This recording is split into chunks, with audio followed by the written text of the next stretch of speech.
back. It is the next day. We got the engine on the stand over there. We cleaned up all the pistons, got a lot of garbage up off of them, cleaned the piston rings, and went to check the ring gap, because usually you pull these apart and they're like, I don't know, 16 to 20 thou.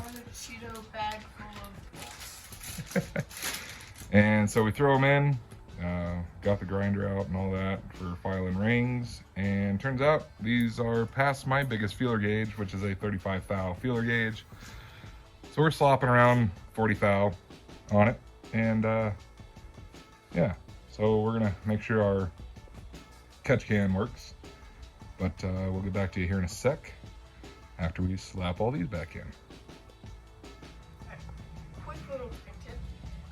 You can do this on a junk block like this, or if you just got one board from a machine shop. If you take some ATF, automatic transmission fluid, sorry about that. We just have this in this little water bottle, and you put it on a rag.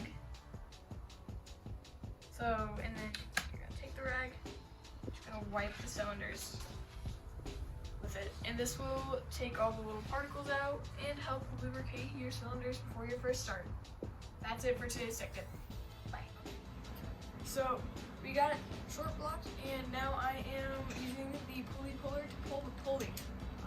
Sorry, saying that 3 times fast. Don't, I can't. And so we're going to put a high pressure, high volume oil pump on, and that's what I am doing currently.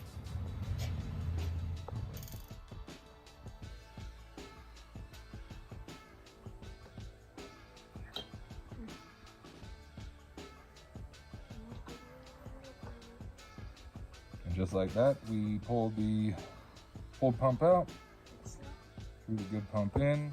It's just one of the things I wanted to do to help it out a little bit, in case it does have a little bit extra gap here and there. We went ahead and added the, please don't blow up. Yeah, that is Because this is deemed officially, what's the name of it? Junkie 2.0. Junkie 2.0, since we blew up Junkyard 1.0 last year, because we were using crap like this. And well, we're kind of doing it again, except for the pistons that are in this motor came out of this motor. Everything went right back where it went. Just got cleaned up.